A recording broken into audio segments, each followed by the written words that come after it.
Hello दोस्तों, मैं हूं अनूप और आप सब लोग देख रहे हैं ग्लोबल कॉन्फ्लिक्ट। दोस्तों, हाल ही में आप लोग सुने होंगे कि चाइना की तरफ से अपना एयरक्राफ्ट कैरियर लियोनिंग को साउथ चाइना सी से बाहर पैसिफिक ओशन में डिप्लॉय किया गया था। पर अब सुनने को आ रहा है कि चाइना की तरफ से बुधवार के दिन बताया गया कि इस जहाज का पहला डिप्लॉयमेंट कंप्लीट हो गया और चाइना द्वारा जहाज को अपने बेस में वापस बुला लिया गया है। चाइना की तरफ से एक न्यूज पब्लिश करते हुए बताया गया है कि अपना एयरक्राफ्ट कैरियर लियोनिंग का पहला ऑपरेशनल डिप्लॉयमेंट 30 तारीख को खत्म हुआ और ये डिप्लॉयमेंट साउथ चाइना सी के अंदर था, जबकि 30 तारीख को डिप्लॉयमेंट खत्म होने के बाद चाइना द्वारा जहाज को शांगडोंग प्रोविंस में बना हुआ नेवल बेस में डॉक कर दिया गया है। हाल ही में जापान और ताइवान की तरफ से 12 अप्रैल के दिन बताया गया था कि चाइना का ये एयरक्राफ्ट कैरियर को मियाको स्ट्रेट से गुजरते हुए देखा गया था। चाइना का ये एयरक्राफ्ट कैरियर के साथ कुछ डिस्ट्रॉयर, फ्रिगेट और ऑक्सिलरी सपोर्ट जहाज के साथ पूरा का पूरा एक कैरियर टास्क फोर्स ग्रुप को मियाको स्ट्रेट के नजदीक देखा गया था, जबकि ये जहाज तब पैसिफिक ओशन की तरफ जा रहा था। पर ऐसा क्या हुआ कि एक महीने के अंदर ही चाइना द्वारा इस जहाज को अपने डिप्लॉयमेंट से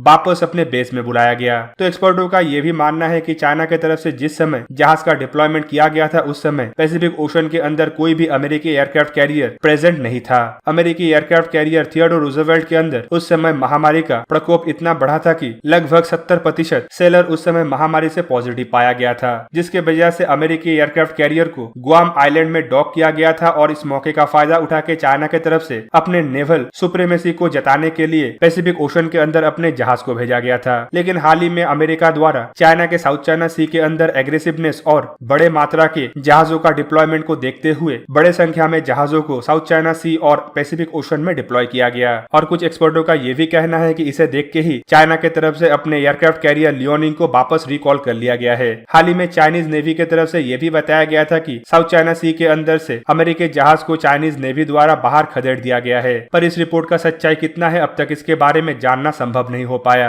अमेरिका की तरफ से इस रिपोर्ट को लेकर अब तक कोई भी पुख्ता जानकारी नहीं दिया गया या फिर डिनाई भी नहीं किया गया। पर एक्सपेक्ट किया जा रहा है कि अगर चाइना का ये न्यूज सच है तो अब अमेरिका द्वारा साउथ चाइना सी के अंदर बड़े मात्रा में जहाजों का डिप्लॉयमेंट किया जा सकता है। अमेरिका अपने एग्रेसिवनेस को दिखाते हुए साउथ चाइना सी के इंटरनेशनल टेरिटोरी के अंदर अपने जहाजों को ला सकता है और इससे चाइना काफी ज्यादा खौफजदा है। अमेरिका का साथ देने के लिए ऑलरेडी ऑस्ट्रेलिया आगे आ चुका है, जबकि ईस्ट चाइना सी में जापान द्वारा भी चाइना को चैलेंज किया जा रहा है। इंडियन ओशन के अंदर इंडियन नेवी, जबकि साउथ चाइना सी के अंदर फिलीपीन, मलेशिया, बुरनेई जैसे देशों के नेवी के साथ साथ वियतनाम नेवी भी अपना कमर कस लिया है। ऐसे सिचुएशन में चाइनीज नेवी का एयरक्राफ्ट कैरियर काफी ज्यादा वेनेरेबल टारगेट बन सकता है और कोई भी देश के साथ अगर कोई भी झड़प होता है तो चाइना का ये एयरक्राफ्ट कैरियर पलक झपकते ही तबाह हो सकता है। इस एयरक्राफ्ट कैरियर के क्षमता को लेकर ऑलरेडी बहुत सारे आशंका जताया जा चुका है, जहाँ पे कुछ एक्सपर्टों का यह भी मानना है कि इस एयरक्राफ्ट कैरियर को सिर्फ एक ट्रेनिंग बेस के हिसाब से इस्तेमाल किया जा सकता है, ना कि कोई ऑपरेशनल कैरियर के हिसाब से इसका इस्तेमाल करना सही है। रशियन एक्सपर्टों का तो ये भी मानना है कि चाइनीज टेरिटोरी के बाहर चाइना द्वारा इस एयरक्राफ्ट कैरियर को इस्तेमाल करना निहायत ही बेवकूफी हो सकता है, क्योंकि इस एयरक्राफ्ट कैरियर के पास ना ही क्षमता है और ना ही ये बाहर इस्तेमाल करने के लिए सुरक्षित है। और दोस्तों, इसी वजह से माना जा रहा है कि चाइना की तरफ से एक तरीके से डर के मारे अपने एयरक्राफ्ट कैरियर को वापस बुला लिया गया। पर कुछ एक्सपर्टों द्वारा यह भी तर्क दिया जा रहा है कि अमेरिका जहाँ पे अपने डिप्लॉयमेंट साउथ चाइना सी के अंदर कर सकता है, वहीं पे चाइना की तरफ से अब साउथ चाइना सी को प्रोटेक्ट करने के लिए ही अपने एयरक्राफ्ट कैरियर को वापस बुलाया गया। पर सवाल ये भी उठता है कि साउथ चाइना सी चाइना के कोस्टल एरिया से इतना ज्यादा दूर नहीं है कि इसका प्रोटेक्शन के लिए चाइनीज नेवी को अपने एयरक्राफ्ट कैरियर का डिप्लॉयमेंट करना पड़े, जबकि इस एरिया के लिए अमेरिकी एयरक्राफ्ट कैरियर तो आ सकता है, लेकिन अमेरिकी एयरक्राफ्ट कैरियर तक अपना पहुंच बनाने के लिए चाइना जमीन से ही अपने एयरक्राफ्टों को उड़ा सकता है। एक्सपर्ट द्वारा सबसे ज्यादा तर्क इसी बात के ऊपर लगाया जा रहा है कि चाइना जो दुनिया के सामने अपना नेवी का वर्चस्व दिखाने का कोशिश कर रहा था, उसका कहीं पोल ना खुल जाए, इसलिए चाइना अब अपने एकमात्र खिलौना एयरक्राफ्ट कैरियर को वापस अपने बेस में बुला के उसे छुपा के सेफ रख रहा है। तो दोस्तों, आप लोगों को क्या लगता है कि चाइना का ये एयरक्राफ्ट कैरियर अमेरिकी एयरक्राफ्ट कैरियरों के सामने कितना मिनट तक टिक सकता है? कमेंट करके जरूर बताइए। साथ ही साथ ऐसे ही वीडियो को देखने के लिए मुझे इंस्टाग्राम, ट्विटर और फेसबुक में सपोर्ट कीजिए। और अगर आप लोगों को ये वीडियो अच्छा लगा हो तो इसे लाइक कीजिए, अपने दोस्तों के साथ शेयर कीजिए और मेरे चैनल को सब्सक्राइब करना मत भूलिएगा और सब्सक्रिप्शन बटन के साइड बना हुआ बेल आइकन को प्रेस कर दीजिए और मेरा वीडियो देखिए सबसे पहले। जय हिंद।